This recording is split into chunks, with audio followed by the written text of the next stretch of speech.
Veja do que o altar é capaz. O Francisco vai contar a experiência dele no altar. Ele que durante 4 anos esteve no altar como pastor. Francisco, qual a tua experiência com o sacrifício? Então, pastor, antes de eu chegar era uma vida de miséria total, né? Uma cama de solteiro dormia eu e minha mãe, na outra cama de solteiro dormia 2 irmãs minhas. Eu tomava conta de carro na rua para levar o sustento para minha casa, lavava prato em restaurantes.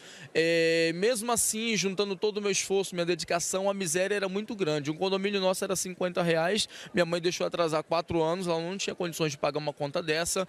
O horário de almoço eu ia visitar meus familiares para eles me oferecerem comida, porque em casa não tinha sustento nenhum, né? Eu tinha até um plano dentro de mim. Eu falava assim, eu vou ir antes do meio-dia. Possa ser que eu chegue meio-dia e 10, eles já tenham almoçado e não vão me oferecer nada. Assim era a minha miséria, pastor. E minha esposa também, quando chegou, era uma situação muito ruim, pastor.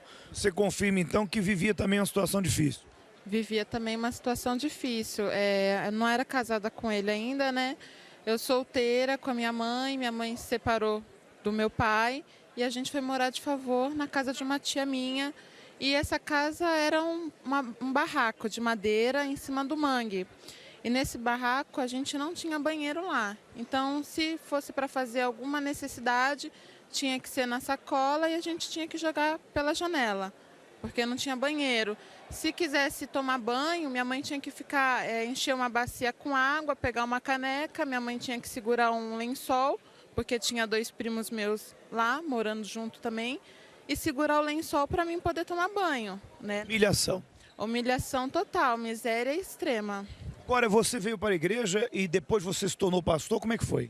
Então, pastor, eu vim para a igreja e começou uma mudança muito rápida na minha vida, né? Eu comecei a prosperar trabalhando por conta própria, vendendo salgados, né? Eu comecei a ter uma renda já de R$ 3.000 por mês, então houve uma mudança muito grande já na minha vida através desse valor, né? Reformei o apartamento da minha mãe, paguei todas as contas, mas ainda faltava algo a mais, eu queria fazer mais ainda para Deus, me veio a oportunidade de ir para o altar como pastor. Aí eu aceitei a oportunidade e fiquei durante 4 anos, né? Durante esses 4 anos eu percebi que eu não tinha um chamado para estar no altar, para ser um pastor. E aí eu decidi sair, eu falei assim, olha, eu consigo ganhar mais almas fora do que o que eu tenho conseguido ganhar aqui dentro, pastor. Eu saí com uma mão na frente e uma atrás, porque a gente só tinha a roupa do corpo. Agora você como pastor, você mais do que ninguém sabia da importância do altar. Quando você saiu do altar, porque não tinha vocação, foi para o átrio, você continuou crendo no altar e sacrificando? Com certeza, pastor. Era a única esperança que eu tinha de uma transformação de vida, né? Porque eu falei assim, eu deixei 4 anos da minha vida parada, paralisada. A única forma de ganhar esses 4 anos que eu deixei paralisada a minha vida é ir para o altar por tudo. Pergunto, qual foi o sacrifício primeiro que você fez depois de ter saído do altar e voltado para o átrio e o maior que você fez nas fogueiras santas? Então, pastor, assim que eu casei, veio logo uma fogueira santa, né? E tudo que nós tínhamos eram micro-ondas e jogo de prato, talheres, só coisas pequenas. Eram únicos. Oi? Antes de casar, a gente também fez um sacrifício. A gente estava nos preparativos do casamento, aí veio uma fogueira santa. E aí a gente pegamos o dinheiro do casamento, o dinheiro de pagar DJ, e a gente falou, não, a gente vai colocar no altar e Deus tem que honrar. Esse foi um desses. E esse que você mencionou? Então, pastor, nós conseguimos juntar após o nosso casamento R$ 2.800. Eu trabalhei de pedreiro, ela vendeu algumas bolsas de uma barraca de camelô que ela tinha, né? Nós juntamos os itens que nós tínhamos lá do casamento, que nós tínhamos ganho, colocamos tudo no altar, pastor. Era uma situação de miséria que nós estávamos vivendo depois que casamos. É isso que eu ia perguntar, o que levou você a isso? Porque muitas pessoas dizem, por que ele fez isso? Foi uma obrigação, foi uma imposição, como é que foi?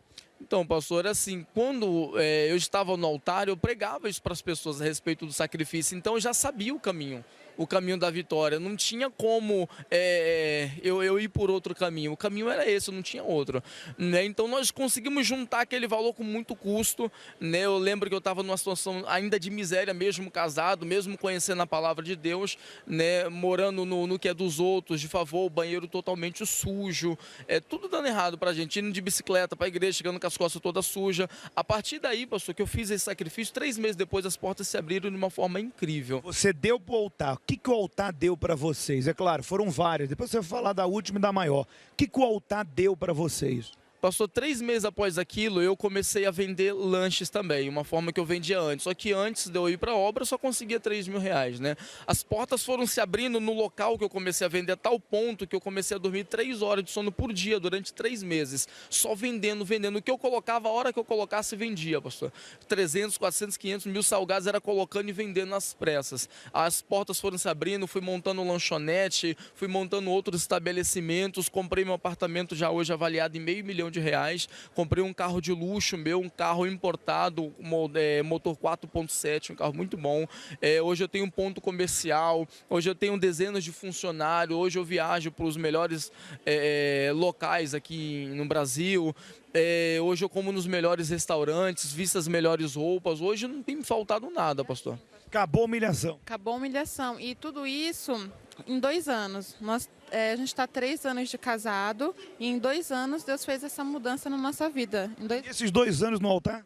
Nesses 2 anos no altar, a gente não para, porque aí é o segredo da nossa vitória. Você falou do primeiro foi 2 e pouco. E o último sacrifício seu? Foi no valor de 2 carros zero, pastor. Já 2 fogueiras santas eu fiz um valor aproximado desse, né? A última foi um carro e mais um valor alto, também dinheiro. Na penúltima foi 2 carros zero, pastor. Quer dizer, pelo que você contou de conquista, além da espiritual, do casamento, essas conquistas, o que você deu relacionado ao que Deus te deu? Tem comparação? Não tem nenhum pingo de comparação, pastor. Não chega nem aos pés, né? E outra coisa também, além do financeiro, meu pai, ele bebia há mais de 20 anos, perdeu tudo por causa da bebida, né? Os familiares zombavam de mim através desse fato, né? Você está aí na igreja e teu pai não para de beber. E, inclusive, um deles, pastor, assim que eu voltei da obra, eu fiz um sacrifício também pelo meu pai. Né? Ele fazia fezes na roupa, ficava uma semana sem reconhecer eu, né? Nenhum familiar dele, estava numa situação deplorável. Parou de beber depois do sacrifício que eu fiz, já tem mais de 3 anos. Agora, detalhe, quando você foi para o altar fazer por ele, você fez o teu e, além do seu, você fez um sacrifício pelo pai, é isso? Sim, senhor, pastor. Fiz pelo meu pai, coloquei o nome dele, uma das fogueiras santas que eu fiz assim que eu voltei do altar. Né? Lembra o voto que fez por ele? Olha, pastor, foi na faixa de R$1.000 aproximadamente. Além do seu, foi algo além. Sim, senhor, pastor, foi algo além. E esse familiar meu já não tinha nem mais comunicação com ele, era somente críticas a respeito da fé. Né? Hoje, quando a última vez que ele me viu, ele chorou que nem uma criança. Pai, reconheceu a mudança na minha vida, começou a ir na igreja também comigo. Meu pai já tem mais de 3 anos que não bebe, está conquistando tudo de novo. Tudo tem dado certo no casamento, na vida econômica. Hoje eu viajo, passeio, como nos melhores restaurantes. Hoje não me falta nada, pastor. Tá aí. A mudança do altar veio para a vida deles. Ele fez o voto pelo pai numa fogueira santa, que hoje também está livre. O altar vai dar muito mais do que você tem para dar para o altar. Que Deus abençoe vocês ainda mais.